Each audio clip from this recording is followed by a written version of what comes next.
Welcome to my channel. I am Simran Sahani and आज हम पढ़ेंगे Middle east crisis, Gulf War. Okay, तो इस वीडियो में हम पढ़ने वाले हैं Middle east crisis and particularly हम कवर करने वाले हैं इसमें गल्फ वॉर। अगर आपको नोट्स चाहिए इस टॉपिक के तो डिस्क्रिप्शन बॉक्स में और पिंड कमेंट में आप चेक कर सकते हो, नोट्स का लिंक गिवन है एंड शॉर्ट नोट्स जो है पिंड कमेंट में मैंने पेस्ट भी कर दिया so that you can revise your concepts. तो चलो शुरू करते हैं अपना पहला added topic, that is Middle east crisis. Middle east crisis में पहले हम कवर करेंगे first gulf War and second Gulf. तो अभी जितना भी मैं आपको जो है पढ़ाने वाली हूँ that will be according to our added topics, जो एंड ऑफ बाइपोलैरिटी में गाइज हमारे एडेड टॉपिक्स हैं। ठीक है, आपका जो चैप्टर 2 है end of bipolarity NCERT book का, तो सीबीएसई ने कुछ टॉपिक्स ऐड करे हैं इसमें। तो जितनी भी रेलिवेंट इन्फॉर्मेशन है, जितनी हमें अपने बोर्ड एग्जाम्स के लिए पढ़नी चाहिए, तो वो सब मैं आपको इन टॉपिक्स में पढ़ाने वाली हूँ। So let us start this video. तो सबसे पहले मिडिल ईस्ट रीजन जानते हैं कौन सा है ये मिडिल ईस्ट रीजन हमारे वर्ल्ड मैप पे। This region is basically refer to as middle east. और मिडिल ईस्ट नाम क्यों रखा गया? वैसे तो ये गल्फ रीजन है, वैसे ये हमारा साउथ वेस्ट एशिया, ये इधर नॉर्थ अफ्रीका वाला ये वाला रीजन है हमारा, बट इसे मिडिल ईस्ट क्यों बोला जाता है? Because when Britishers ruled India, तो उस ज़माने में उन्होंने जो है अपनी जो है रेफर करने के लिए इस एरिया को उन्होंने मिडिल ईस्ट बोला। ठीक है, तो उन्होंने जो है मिडिल ईस्ट इस एरिया का नाम रखा था। बेसिकली अगर आप कंट्रीज देखना चाहो तो ये वो एरिया है गाइस जहाँ पे मेजर ऑयल प्रोड्यूसिंग कंट्रीज है, जैसे इराक, कुवैत, ठीक है, सऊदी अरेबिया, सीरिया, लेबनान, ये सब कंट्रीज जो आती हैं हमारे मिडिल ईस्ट में आती हैं। ये रहा मिडिल ईस्ट का मैप। ठीक है, यानी कि मैप में मिडिल ईस्ट मार्क।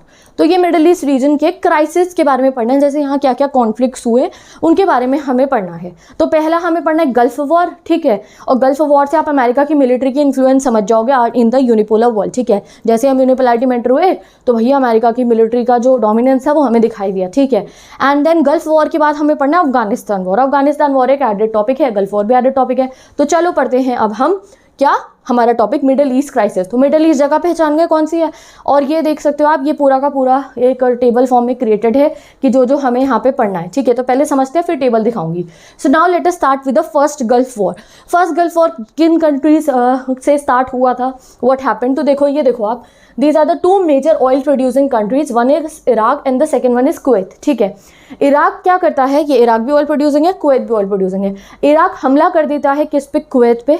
कब? अगस्त में 1990 में, यानी कि 1990 में। ठीक है, कुवैत पे हमला कर देता है और कुवैत को कुछ दिनों के अंदर ही, 2 दिन के अंदर ही पूरा का पूरा जो है अपने कब्जे में ले लेता है, कब्जा लेता है। कौन? इराक, कुवैत को। ठीक है, अब दोनों ही ऑयल प्रोड्यूसिंग नेशंस हैं and there are list of region जिसकी वजह से ये हुआ था। ठीक है, तो इराक जो है कुवैत को कब्जा लेता है। उस समय पे इराक के डिक्टेटर कौन थे? सद्दाम हुसैन इराक के डिक्टेटर थे। ठीक है, तो यहाँ से हमारे फर्स्ट गल्फ वॉर की जो है शुरुआत हो जाती है। इफ़ यू रिमेंबर, एक मूवी आई थी अक्षय कुमार जी की, एयरलिफ्ट, उसमें हमने देखा था कि जो है इंडियंस जो थे कुवैत में उनको एयरलिफ्ट कराया गया था, याद है? हाँ, तो वही हमने इसमें पढ़ना है।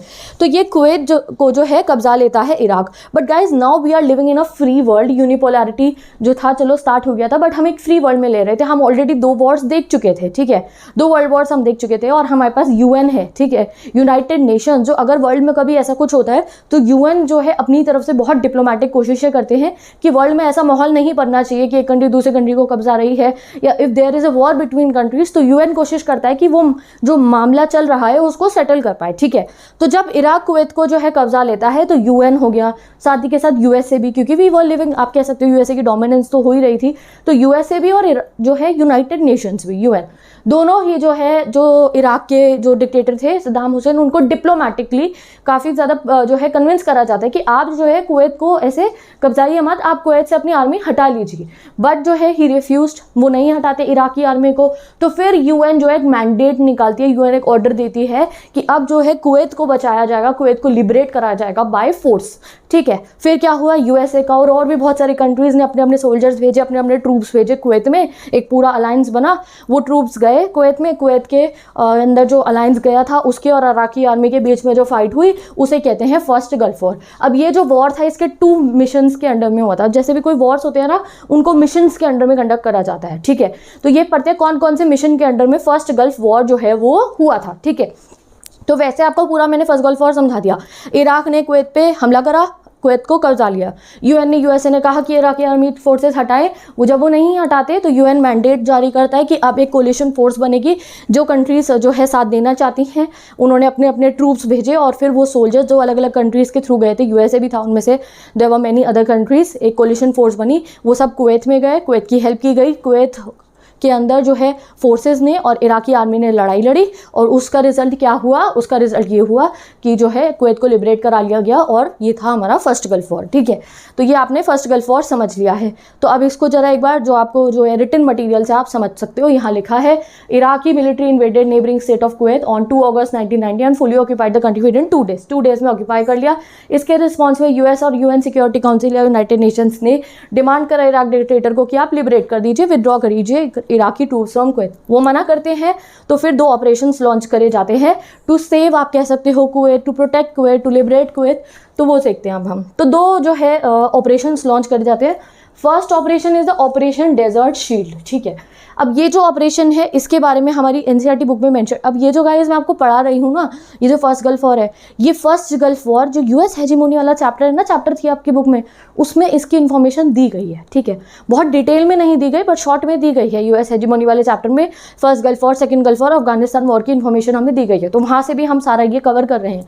तो जो यूएस हेजिमोनी वाले चैप्टर में जब फर्स्ट गल्फ वॉर बताया गया है तो उसमें सिर्फ हमें ऑपरेशन डेजर्ट स्टॉर्म के बारे में बताया गया है, डेजर्ट शील्ड के बारे में नहीं बताया गया। बट फिर भी मैं आपको बता रही हूँ, अगर बाई चांस अगर कोई 1 मार्कर में क्वेश्चन आ जाए तो आपको पता हो। वैसे जब मेरा बोर्ड एग्जाम था तो ये ऑपरेशन डेजर्ट स्टॉर्म वाला मेरा पहला 1 मार्कर क्वेश्चन था, तो ये इंपॉर्टेंट है, आप इन सभी ऑपरेशंस को आपको याद रखना है। ऊपर एक टेबल जब मैं आपको दिखा दूंगी वो आप अपने नोट्स में नोट डाउन कर लेना, वो आपकी बहुत हेल्प करेगा।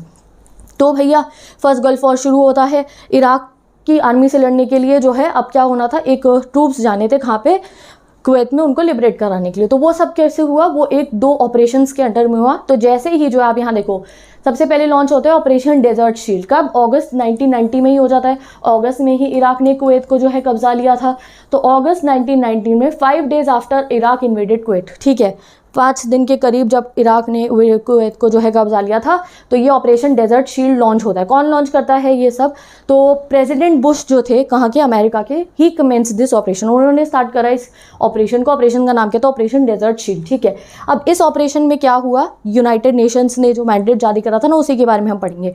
34 नेशंस ने मिलकर, 34 कंट्रीज़ ने मिलकर अपने अपने जो है ट्रूप्स भेजे, यानी कि अपनी अपनी आर्मीज़ भेजी, और फिर वो गई कहाँ पे, कुवैत पे, सो दैट वो इराकी फोर्सेस से जो है कुवैत को लिबरेट करा पाए, और जो है साथ ही के साथ आगे जो है इराक एक्सपेंशन ना करे, इराक आगे सऊदी अरेबिया तक जो है अपनी आर्मी ना भेजे, तो उनको प्रोटेक्ट करने के लिए ऑपरेशन डेजर्ट शील्ड लॉन्च हुआ। शील्ड पता है ना, शील्ड होती है प्रोटेक्ट करने के लिए। तो सबसे पहले ये जो फोर्सेस थी ये जाती हैं इराक, जो कुवैत जाती हैं इराक की आर्मी से प्रोटेक्ट करने के लिए। So this is known as the operation desert shield. ये कब से चला, अगस्त 1990 से, ये जनवरी 17, 1991 तक चला। और जब जनवरी 17, 1991 हुआ तो तब डायरेक्ट कॉन्फ्रंट्रेशन हो जाती है, यानी कि जो वॉर हो जाता है, गल्फ वॉर जब स्टार्ट होता है तो वो होता है हमारा ऑपरेशन डेजर्ट स्टॉर्म के अंडर में। ठीक है, ऑपरेशन डेजर्ट स्टॉर्म में डायरेक्ट कॉन्फ्रंट्रेशन, वॉर हो जाता है, तो वो हुआ हमारा ऑपरेशन डेजर्ट स्टॉर्म। कब से शुरू होता है, आप मान लो जनवरी 17, 1991 से। ठीक है, तो ऑपरेशन डेजर्ट स्टॉर्म और ऑपरेशन डेजर्ट शील्ड पहले हुआ, पहले शील्ड बनाई गई, फोर्सेस को भेजा गया, एंड जब फाइनली जो वॉर होता है उसको मेंशन करते हैं हम एज ऑपरेशन डेजर्ट स्टॉर्म। तो एक बार और अच्छे से इसको अब हम फिर से रिवाइज करेंगे। पूरी इन्फॉर्मेशन मैंने आपको दे दी है, मैं आपको बार बार इसलिए पढ़ा रही हूँ क्योंकि गाइस एडेड टॉपिक है, तुम्हारे पास इतना मटेरियल नहीं है इसे पढ़ने का। सो आई वांट कि आपको ये चीज़ क्लियर हो जाए, एग्जाम में कोई क्वेश्चन आए तो आप उसे सॉल्व कर पाओ।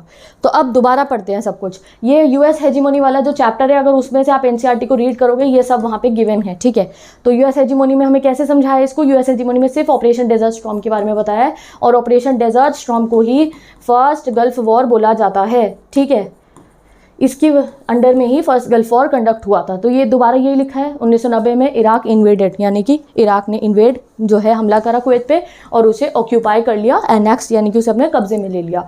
उसके बाद डिप्लोमेटिक अटेम्प्ट्स फेल हो गए, जब यूएन ने और यूनाइटेड नेशन ने और जो है यूएसए ने करा कि जो है डिक्टेटर को बोले आर्मी हटाए, वो जब वो नहीं मानते हैं तो यूनाइटेड नेशन मैंडेटेड, इस लाइन को हाईलाइट करके आपको लिखना होगा, United nation mandated the liberation of Kuwait by force, की फोर्स के थ्रू हम कुवैत को अब लिबरेट कराएंगे। For this UN this was a dramatic decision after deadlock of cold war. और ये यूएन के लिए काफ़ी बड़ा डिसीजन था लेना कि हाँ भैया एक कंट्री को बचाने के लिए बहुत सारी कंट्रीज मिलकर फोर्सेज अपनी भेजेंगी।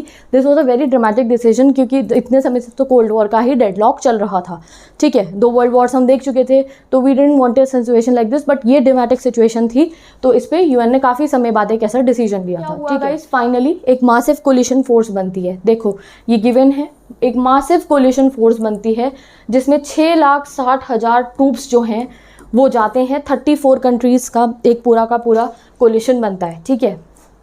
ये आप मानो 34 कंट्रीज़ का कोलिशन बना। 34 कंट्रीज़ ने अपने अपने आर्मी के सोल्जर्स भेजे, ट्रूप्स भेजे अपने। टोटल ट्रूप्स कितने थे? 6,60,000 ट्रूप्स थे, जो कहाँ जाते हैं? जो इराक गए, जो कुवैत गए, उन्होंने इराक की आर्मी से वॉर लड़ा, और इसी वॉर को कहा जाता है first gulf war. This war is known as the first gulf war. अब जब ये फर्स्ट गल्फ वॉर हो जाता है तो ऑब्वियसली इराक की आर्मी जो है वो डिफीट हो जाती है, इराक की आर्मी हार जाती है। और ये वॉर के बाद गाइस पूरे वर्ल्ड को दिखाई दे जाती है यूएसए की military power. First gulf war के बाद क्या हुआ? ये जीत गए, इराक आर्मी को डिफीट करके कुवैत को लिबरेट करा लिया जाता है। तो आफ्टर दैट जो है पूरे वर्ल्ड के सामने गाइस यूएसए की जो वो है ना, क्या कहते हैं, टेक्नोलॉजी पावर, मिलिट्री पावर, वो सबके सामने आ गई थी। क्यों? क्योंकि ये जो फर्स्ट गल्फ वॉर है उसमें यूएसए ने स्मार्ट बॉम्ब्स का यूज़ करा था, जो मिसाइल्स थे उनका यूज़ करा गया था कि टारगेट सेट हो गए, वो डायरेक्टली जो है वहाँ पे जाके बॉम्बार्डमेंट हो रही थी। तो ये एक तरीके से ऐसा लग रहा था कि ये जो कोई कंप्यूटर का कोई गेम चल रहा है। तो जो फर्स्ट गल्फ वॉर था ये एक वास्ट टेक्नोलॉजिकल गैप यूएसए का और बाकी कंट्रीज़ के बीच में जो है वो शोक हुआ कि हाँ भाई यूएसए जो है, अब हम यूनिपोलर वर्ल्ड में एंटर हो चुके थे कि यूएसए पे इतनी ज़्यादा मिलिट्री पावर है, यूएसए की मिलिट्री कैपेबिलिटी जो है बाकी स्टेट्स को जो है वो दिखाई दे गई थी। यूएसए ने इस वाले फर्स्ट गल्फ वॉर में जब इराक आर्मी से लड़ी जितनी भी फोर्सेस, तो इस फर्स्ट वर्ल्ड गल्फ वॉर के अंदर पता है क्या हुआ था? यूएसए यूज स्मार्ट बॉम्ब्स, ठीक है, स्मार्ट बॉम्ब्स का यूज़ करा गया था। एंड जो ऑब्जर्वर्स थे इस वॉर को, जिन्होंने देखा इस वॉर को, तो उन्होंने इस वॉर को क्या बोला? Computer war. तो ये 1 मार्कर्स पे एग्जाम में आ सकता है, why is first gulf war known as computer war? क्योंकि यूएसए ने उसमें स्मार्ट बॉम्ब्स का यूज़ करा था। तो आपको ये बताना होगा। अब ये जो मैंने आपको बताया ना कि यूएन ने जो है एक मैंडेट जारी करा और 34 कंट्रीज़ का क्या बना? 34 कंट्रीज़ ने मिलकर अपना क्या बनाया? अपना एक कह सकते हो अलायंस बनाया जिसमें अलग अलग ट्रूप्स गए थे, बहुत सारे सोल्जर्स आर्मीज गई थी जिससे कि वो इराक आर्मी से लड़ पाए। अब उसमें से देखो हमें बता रखा है उसमें से नियरली 75% जो कोलिशन फोर्सेस थी वो यूएसए की ही थी। तो जितनी भी कोलिशन फोर्सेस थी उसमें से 75% तो यूएसए की थी और बाकी जो बची हुई परसेंटेज थी वो आप मान लो बाकी 33 कंट्रीज़ की होगी। तो मेजर आप कह सकते हो तो यूएसए की ही आर्मी थी इसमें। तो इसीलिए जब ये वॉर एंड हुआ तो यूएसए की जो मिलिट्री पावर थी, जो टेक्नोलॉजी वाइज यूएसए की मिसाइल्स थी, वो सब देखा सभी के सभी कंट्रीज़ ने। ये आप कुछ फोटोज़ देख सकते हो, आप खुद भी नेट पे सर्च कर सकते हो। ये फर्स्ट गल्फ वॉर के पिक्चर्स हैं, ये देख रहे हो। US air force war planes flying over burning oil wells during operation desert storm 1991। Operation desert storm क्या है? Operation desert storm is known as the first gulf war. इस वाला जो वॉर था गाइज, इसमें यूएसए की इनक्रेडिबल मिलिट्री के power के बारे में पूरे वर्ल्ड को पता चल गया था। एंड एक और चीज़ है, देखो जब ये वॉर हुआ, ठीक है, तो इस वॉर की ना लाइव कवरेज जो है टीवी पे दिखाई गई थी। यानी कि ये बॉम्बार्डमेंट हो रही है इराक में और इस चीज़ को लाइव जो है टेलीविजन पे टेलीकास्ट करा गया था, ठीक है। इसलिए ये जो है इसको वीडियो गेम वॉर भी बोला जाता है। तो वीडियो गेम वॉर लिखने को है, कंप्यूटर वॉर लिखने को है, तो these all are first gulf war, ठीक है। और इतनी ज़्यादा डिस्ट्रक्शन हुई थी कि इस जो है ना ये पूरी की पूरी डिस्ट्रक्शन जो कुछ भी हो रही थी उसको लोग जो है घर में ये लाइव टेलीकास्ट हो रहा था टीवी पे। अगर आप लोगों को सर्च करना हो तो आप कभी वीडियोस यूट्यूब पे सर्च करके देखना, लाइव टेलीकास्ट हो रहे थे ये सारी की सारी बम्बार्डमेंट जो थी, जो बॉम्बिंग हो रही थी, ये सबका लाइव टेलीकास्ट हो रहा था टीवी पे।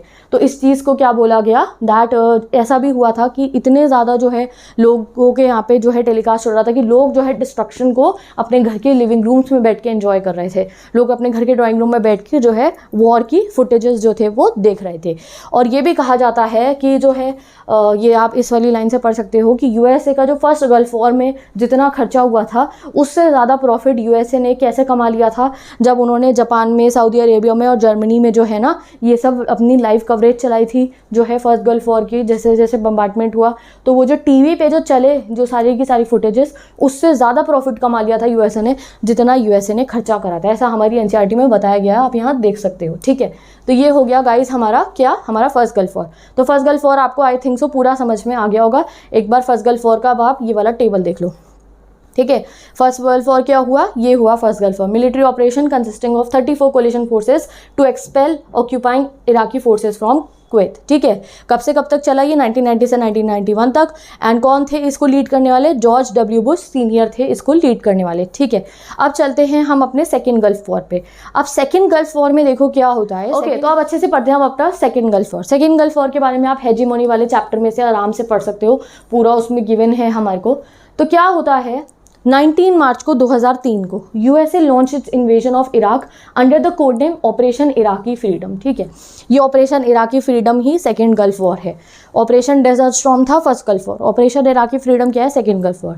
अब होता क्या है कि यूएसए कहता है कि इराक में वेपन्स ऑफ मास डिस्ट्रक्शन बनाए जा रहे हैं और उसे रोकने के लिए वो क्या कहते हैं कि जो है फोर्सेज जाएंगी इराक में, सो दैट फोर्सेज जो है इराक को स्टॉप कर पाए वेपन्स ऑफ मास डिस्ट्रक्शन बनाने से। तो यूएन इस चीज़ को मैंडेट देने से मना कर देता है कि नहीं, हम इसको जो है मैंडेट नहीं दे रहे हैं, हम हामी अपनी मंजूरी नहीं दे रहे हैं कि आप जो है इराक के अंदर एंटर करें विद फोर्सेस, बिकॉज वो WMD बना रहे हैं, यानी कि वेपन्स फॉर मास डिस्ट्रक्शन।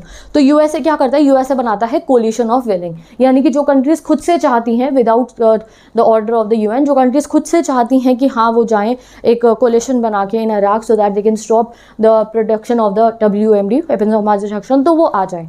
तो वो जो है लॉन्च करता है यूएसए। कब लॉन्च करता है, 19 मार्च 2003 को USA launch its invasion of Iraq under the code name operation Iraqi freedom. अब इन्वेजन, अब हमला कौन करेगा, अब यूएसए करेगा। कहाँ पे करेगा, इराक पे करेगा। क्यों करेगा, क्योंकि इराक में क्या बन रहे थे उनके अकॉर्डिंग WMD यानी कि weapons of mass destruction. More than 40 other countries join the US led coalition. ठीक है, कितनी कंट्रीज ने, 40 से भी ज़्यादा कंट्रीज ने इस कोलिशन को जो है अपने अपने ट्रूप्स भेजे इस कोलिशन में। बट इस कोलिशन को यूएन ने मैंडेट नहीं दिया था, यूएन ने रिफ्यूज़ कर दिया था इस इन्वेजन के लिए। यूनाइटेड नेशन जो है ना, उन्होंने मना कर दिया था कि नहीं, हम मैंडेट नहीं दे रहे हैं। तो फिर यूएसए ने कोलिशन ऑफ द विलिंग अपनी मर्जी से कोलिशन फोर्सेस में जितनी कंट्रीज़ अपने जो है ट्रूप्स भेजना चाहती हैं भेजे। तो 40 से भी ज़्यादा कंट्रीज़ ने अपने अपने ट्रूप्स भेजे और एक कोलिशन ऑफ द विलिंग बना। और ये जो कोलिशन था, यानी कि जो पूरी की पूरी आर्मी जो थी, फिर वो इराक गई कि इराक में जाके वो इराक को स्टॉप कर पाए कि वो वेपन्स ऑफ मास डिस्ट्रक्शन ना बनाए। बट जब वहाँ पे ना वेपन्स ऑफ मास डिस्ट्रक्शन मिले ही नहीं। यहाँ आप रीड करो, since no evidence of WMD has been unearthed in Iraq. But Iraq में वेपन्स ऑफ मास डिस्ट्रक्शन नहीं थे। ठीक है, ये हमारी NCERT में बताया गया है, तो मैं आपको इसी की इन्फॉर्मेशन करा रही हूँ, क्योंकि गाइज आप लोगों की CBSE का एग्जाम होगा तो हम इराकी फ्रीडम को ना, ये जो ऑपरेशन इराकी फ्रीडम है इसको यहीं से कवर कर लेते हैं। But no WMD were find in Iraq. तो ये कहा गया कि शायद जो है ये यूएसए ने इन्वेजन करा है इराक में, इसमें यूएसए की कुछ और अपने मोटिव से। ये मोटिव हो सकता है यूएसए का कि या तो यूएसए को इराक की जो ऑयल फील्ड्स है उन्हें कंट्रोल करना था और एक फ्रेंडली रिजाइम वहाँ पे इस्टेब्लिश करनी थी, यानी कि सद्दाम हुसैन की रिजाइम को जो है टॉपल करना था और नई रिजाइम बनानी थी। और इस ऑपरेशन इराकी फ्रीडम में जो सद्दाम हुसैन की रिजाइम थी वो भी टॉपल हो जाती है, एंड हो जाती है कहाँ से, इराक से। एंड जो है वहाँ पे उन डिक्टेटर जो है वो एंड हो जाती है। ये जो बैटल हुई इससे सद्दाम हुसैन की जो वो थी ना गवर्नमेंट थी, वो जो वहाँ से है हट जाती है। तो सेकंड गल्फ वॉर क्या हुआ, सेकंड गल्फ वॉर ये हुआ, कौन से ऑपरेशन के अंडर हुआ था, ऑपरेशन इराकी फ्रीडम में। आप यहाँ देख सकते हो। ठीक है, what is operation Iraqi freedom, operation Iraqi freedom is the second gulf war. तो ये सारी इन्फॉर्मेशन मैंने कहाँ से लिया है, ये इन्फॉर्मेशन गाइस हमारी NCERT में गिवन थी, तो ये हमने NCERT से ही कवर कर लिया। वैसे अगर आप वैसे कवर करना चाहोगे तो ये बहुत वास्ट टॉपिक है और भी बहुत कुछ हम इस पर पढ़ सकते हैं, बट राइट नाउ ये मैंने आपको NCERT से ही कवर करा दिया। We have completed this topic middle east crisis, and अब मैं मिलूंगी आपसे नेक्स्ट वीडियो में जहां पे हम अपने नेक्स्ट टॉपिक्स को पढ़े होंगे।